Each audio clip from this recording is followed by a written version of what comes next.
Oui, moi j'ai une question quand même par rapport à l'aspect prophétique quand même, malgré tout ce que tu nous as expliqué, qui est très intéressant, je ne connaissais pas, j'ai appris des choses, mais on peut quand même se poser la question parce que j'ai l'impression qu'il a quand même annoncé des choses qui se sont vraiment passées, qu'il y avait quand même un don de prophétie, de voyance, malgré effectivement les récupérations qui ont été faites. Qu'est-ce que tu en penses, toi, de cet aspect-là, cet aspect de... Déjà, j'ai répondu en partie en disant que dans le cas du couronnement d'Henri IV, oui.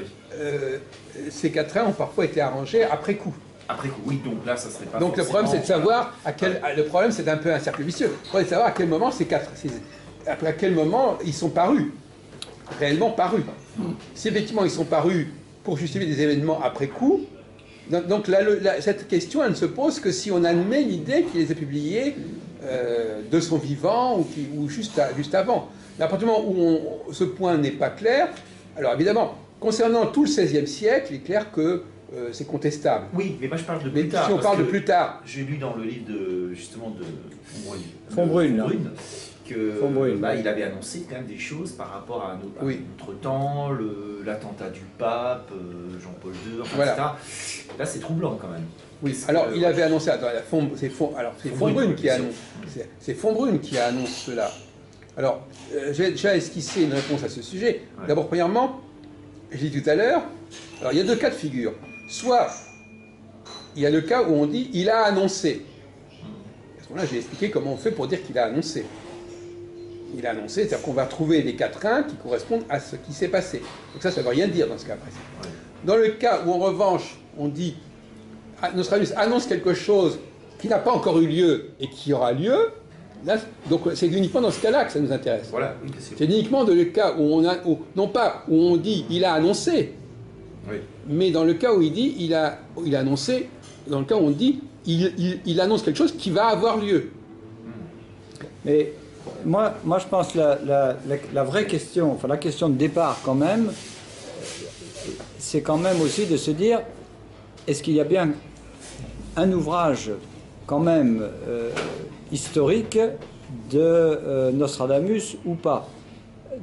Par exemple, en 2003, je sais que Flammarion, suite à des recherches qui avaient été faites, des découvertes qui ont été faites de manuscrits, de documents, ils ont affirmé à cette époque-là avoir eu les manuscrits originaux de Nostradamus. Et il y a une édition chez Flammarion très documentée, très technique, etc., sur les centuries. Alors, la question pour moi, c'est d'abord, avant l'interprétation et tout ça, y a-t-il... Alors là, on est bien d'accord, et c'est tout à fait bien de souligner qu'il y a eu des tas de versions plus ou moins peut-être fantaisistes ou autres, mais y a-t-il quand même, comme certains l'ont affirmé, aussi Levert, en 1979, qui avait écrit c'est un pseudo pour... Non, Jean Levert ? Non, c'est un pseudo. C'est Everett, c'est un Américain. Hein.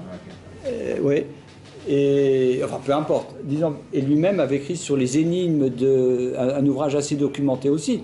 Eux, ces gens-là, comme le Flammarion en 2003, ils semblent affirmer quand même l'existence... Excusez-moi, alors moi, pourtant je suis un spécialiste, je ne vois pas du tout de quoi vous parlez quand vous parlez du Flammarion en 2003. Eh ben, non, mais je ne vois pas du tout. Je pose la question. Alors, non, mais je ne vois pas du tout de quel ouvrage vous parlez. Eh bien, je dis en 2003, et je pose la question, je ne suis pas... Moi, non, mais j'aimerais bien que vous... C'est dommage que vous ne l'ayez pas apporté, parce que je ne vois pas du tout de quoi il s'agit. Eh bien, s'il n'y en a pas eu, c'est très bien. Non, mais je pose la question... ça sort, cette information? Eh bien, cette information, c'est de sources, justement, de bibliographie. Je pose la question. Je n'affirme rien. Je dis, en dehors... Si cette édition n'a pas existé, très bien de m'en informer. Moi, j'avais une citation d'une édition de 2003 par rapport à des recherches sur des magazines. Peu importe. Si ce n'est pas vrai, ce n'est pas le problème. Mais la question reste la même, Jacques. La question que je pose, l'édition, quand j'ai parlé en 79, existe aussi, par exemple, ça c'est sûr.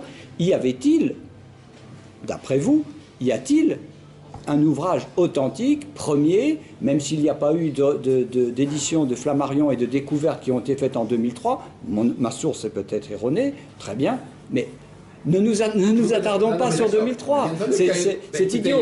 Regardez, dans cet ouvrage-là, Répertoire chronologique astronomique, on a recensé toutes les publications qui ont concerné Nostradamus depuis son époque. Alors y a-t-il une édition authentique? Point.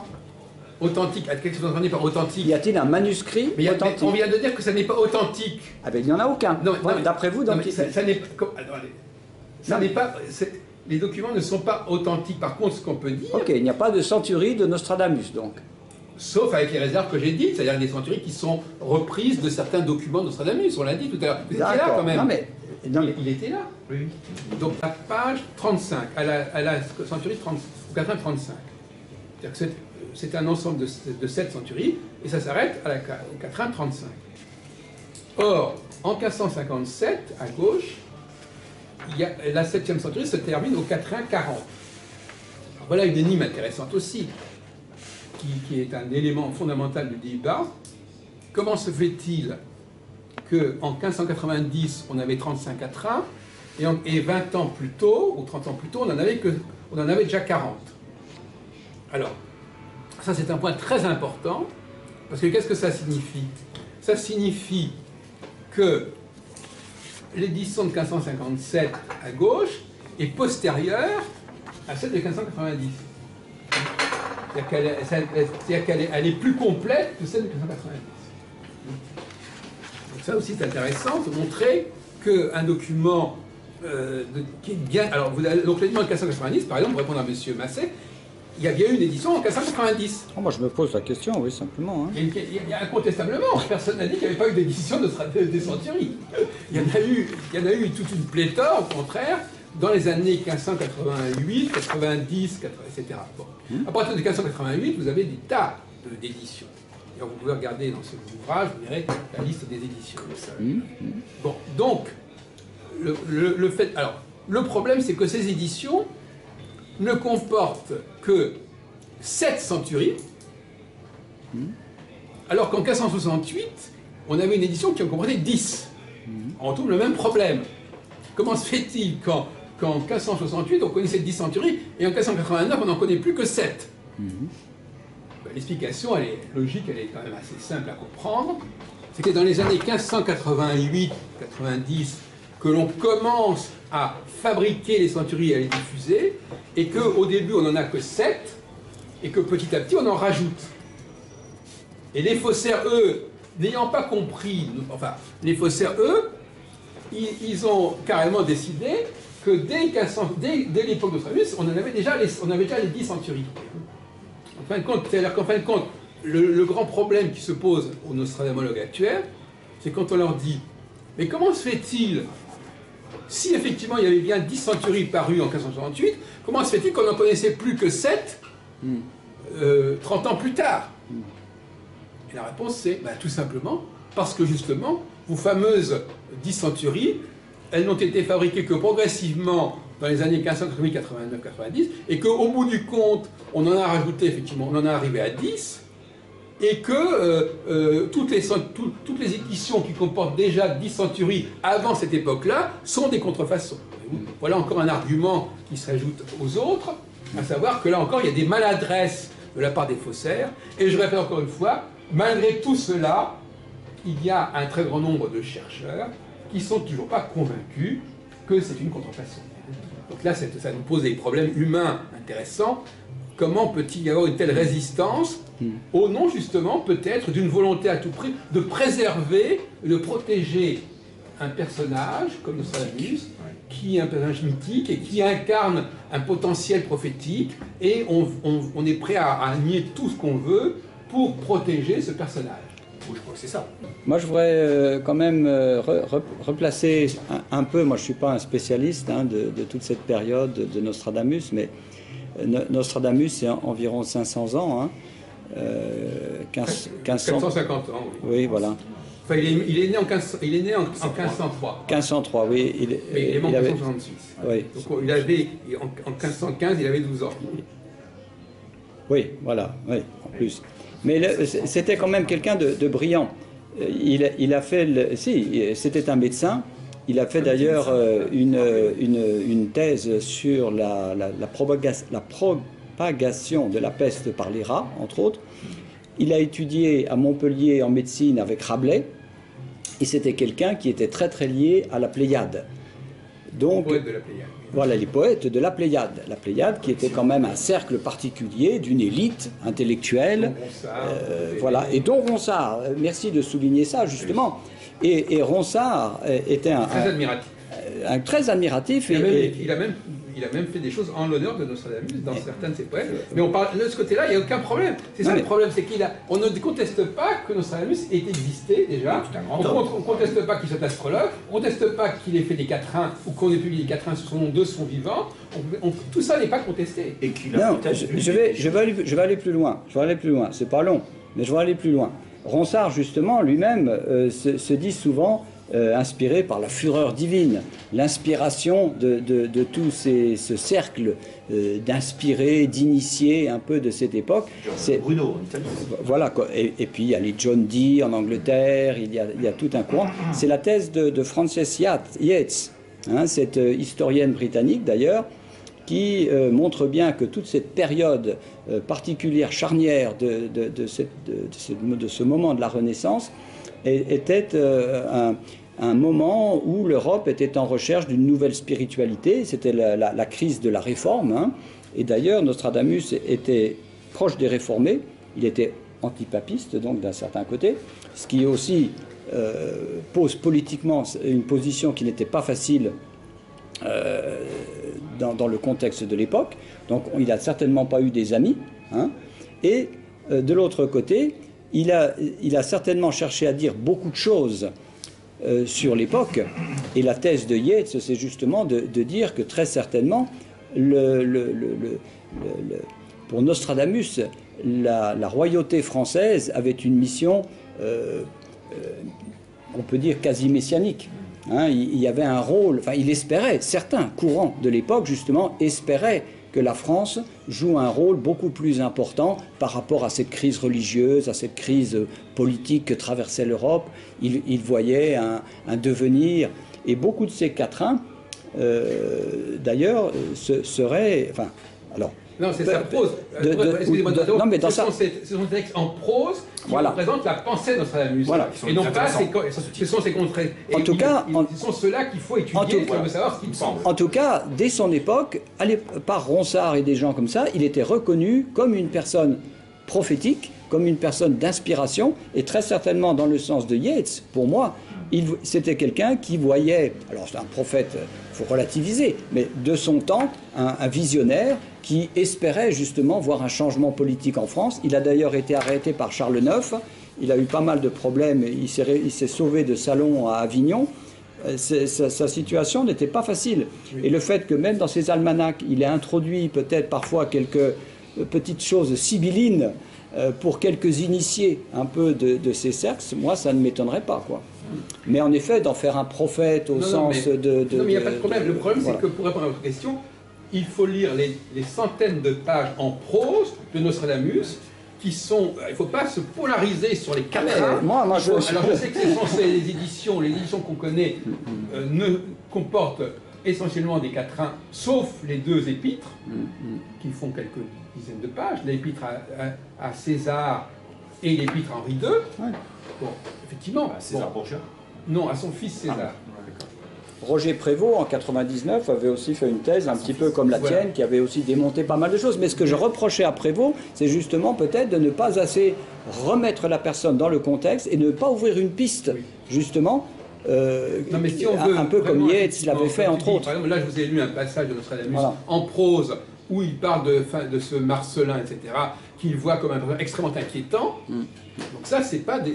Bon, ça, c'est de la prose. Même que ça réutilisé après pour un quatrain, mais c'est de la prose. Et en fin de compte, il ne faut pas prendre les gens pour des imbéciles. Il a écrit énormément de choses en prose, et c'est cette prose-là qui était lue et qui était comprise.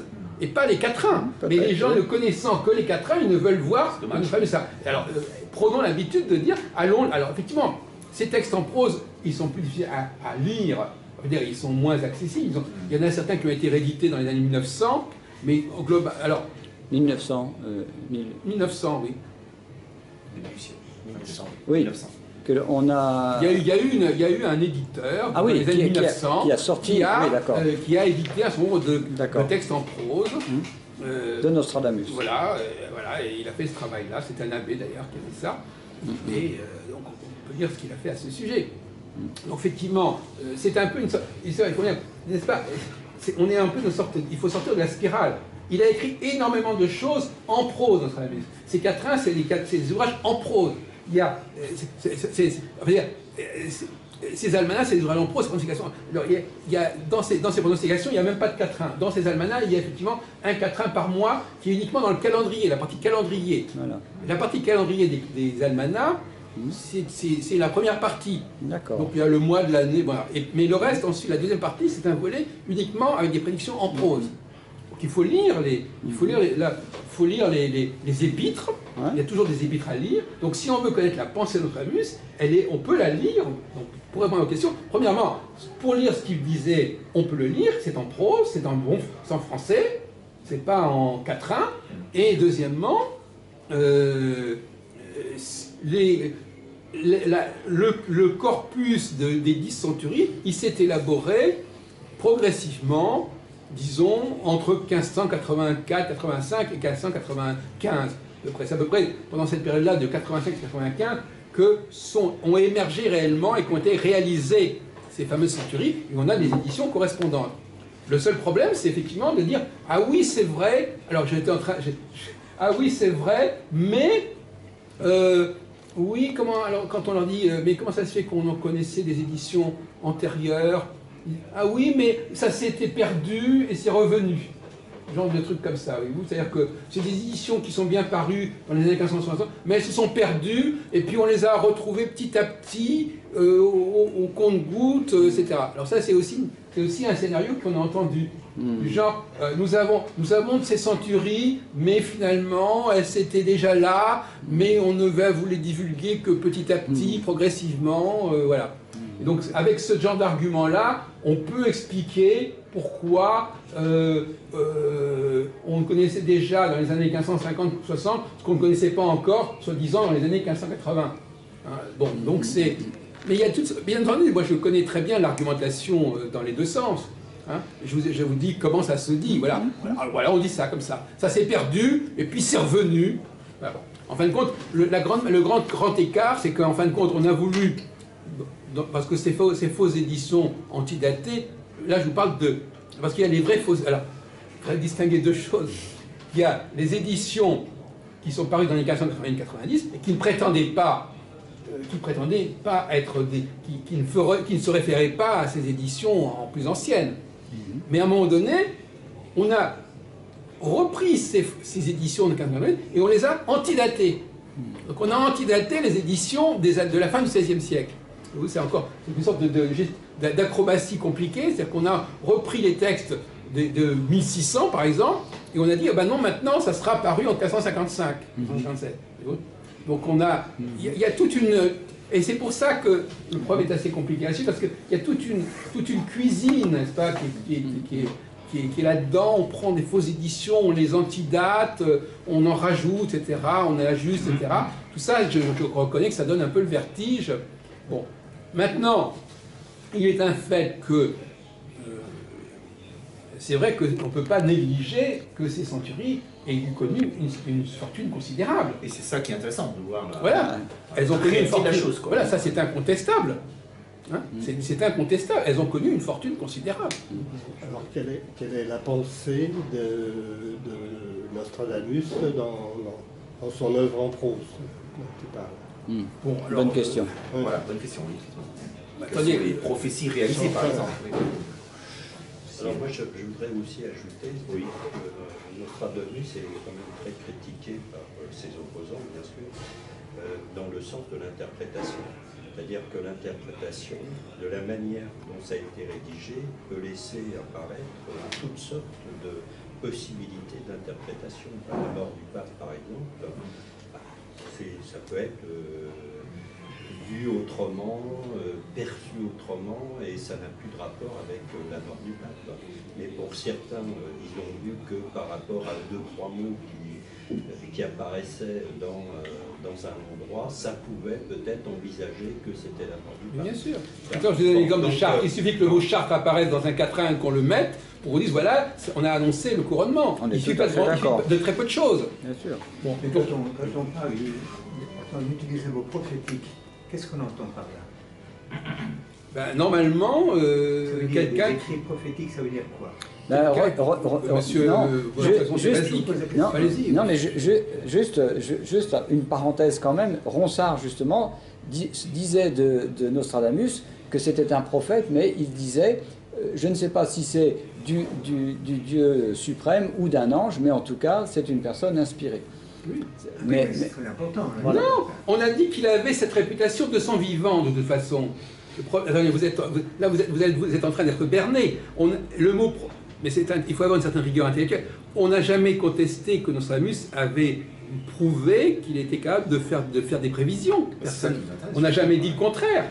On a simplement dit que il y a une espèce d'amalgame. Les prévisions qu'il a faites, il les a faites sur une base X, et les centuries, c'est une base Y. Donc c'est pas la même chose. Tu vois. Mais on n'a jamais contesté, on n'est pas en train de parler de la mission du Christ, là, parce qu'on peut aussi discuter la question de savoir où est-ce qu'il a vécu ou pas. On ne conteste pas que Nostradamus ait vécu, il a publié des choses de son vivant, on les connaît, on peut les étudier, on peut les analyser. Mais est-ce que c'est suffisamment assez clair pour qu'on puisse effectivement lui donner crédit par rapport à tout ce qu'il a dit à une certaine époque? Crédit. Qui est-ce qui parle de crédit? Non, mais de vérité.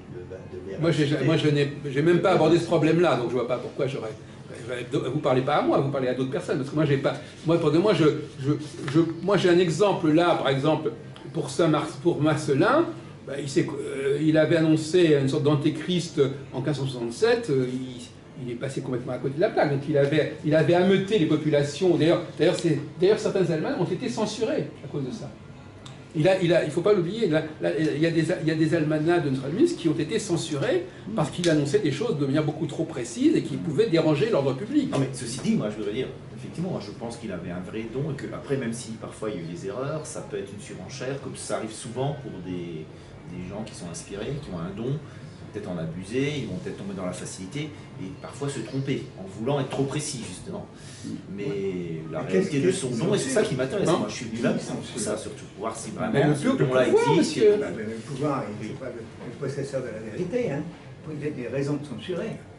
Non mais attendez, on ne dit pas le contraire, je dis simplement que quand vous annoncez l'arrivée de l'antéchrist et que ça peut perturber les esprits, et donc on censure. D'ailleurs, les almanachs ont été l'objet d'une surveillance très tôt. Et il y a eu plusieurs édits, d'ailleurs il y a eu plusieurs décrets contre les astrologues et contre les almanachs à cette époque-là. En 1560, il y a les fameux états généraux d'Orléans qui sont extrêmement menaçants pour les astrologues. Hein. Mais d'ailleurs, peut-être que cette prophétie s'est réalisée dans l'invisible. On ne sait pas. Après tout, il y a un événement particulier qu'on pourrait rattacher à l'idée de l'Antichrist. Et juste, moi j'ai une question, puisqu'il est mort en 1566, donc peu de temps avant le massacre de la Saint-Barthélemy. Est-ce que... 72, ouais, 1572. Est-ce qu'il l'a annoncé? Est-ce qu'il l'a pressenti? Parce que là, c'est quand même énorme, le massacre de la Saint-Barthélemy. Alors, premièrement... Parce que quand j'ai vu le texte avec du sang, etc., qui a annoncé la question est de savoir à partir de quel moment a-t-on commencé à signaler les prophéties réalisées par Nostradamus? Oui. Quels sont les premiers ouvrages? Parce que, curieusement, c'est un peu mystérieux, curieusement, il faut attendre en fait 1494 pour qu'il y ait un premier ouvrage de Jean-Aimé de Chavigny, qui s'appelle le Janus Gallicus, qui montre tout ce que Nostradamus a pu prouver, a pu prophétiser. Donc en 1594, on a là une date marquante, puisque il utilise les quatrains des centuries, les 10 centuries étaient parues, il utilise les quatrains des almanachs, et il montre à quel moment certaines choses sont...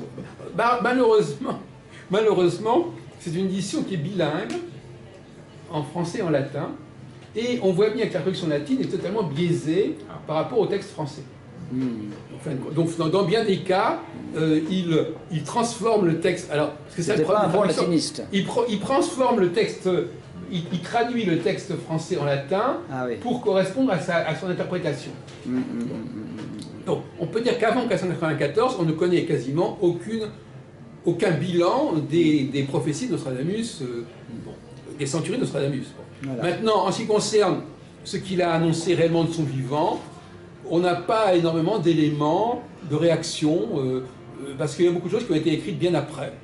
Donc on ne sait pas trop, on sait qu'il avait une certaine réputation, on sait qu'il a été invité, puisqu'on lui a demandé de venir du Salon de Provence jusqu'à la cour, etc. Il avait un certain impact. Est-ce qu'il a vraiment annoncé la mort d'Henri II? C'est pas certain non plus. Mais incontestablement, il s'est fait de réputation. Et c'est cette réputation et ces textes, il y a une amplification qui s'est produite et qui a fait le personnage qu'on connaît. Il y a une amplification certaine. Mais maintenant, il y a une interprétation selon laquelle les dates qui sont données dans les centuries, enfin peu importe si elles ont été fabriquées après eux, en tout cas elles ont trait à une chronologie, disons, biblique, hein, qui correspond au cycle de 7000 ans, ou je sais plus, enfin c'est ce qui est dit par exemple dans le texte de Yves Le Noble, hein, quand il analyse le fameux quatrain qui était attribué enfin qu'on disait que c'était l'éclipse de 99, mais lui, par contre il le replace dans un tout autre contexte et que ça justement ça amène plutôt à l'époque de la Révolution française, donc à la fin de la monarchie. Et alors, je ne sais pas, qu'est-ce que vous dites là-dessus, ou c'est pas votre sujet? Non, je rappelle, c'est un peu comme je voudrais quand même faire une incidence sur l'astrologie. Oui, comment on pratique, comment est-ce qu'on valide l'astrologie? Je voulais en parler d'ailleurs. C'est la question, là, oui, voilà.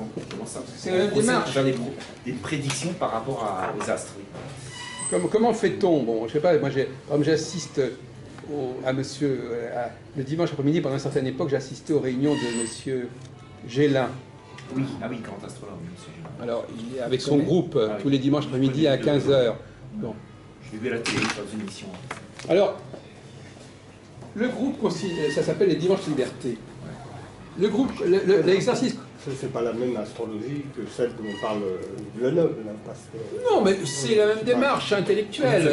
La démarche intellectuelle, c'est... On a des thèmes astro, des personnages connus, où on fait le thème d'un événement, et on le met en rapport avec ce qu'on connaît du personnage ou de l'événement. Et c'est le même problème. C'est-à-dire qu'en fin de compte, on voit un mot, on voit un symbole, un mot dans le thème astral, qui correspond à un mot qu'on avait tendance à mettre au nom de la personne en question.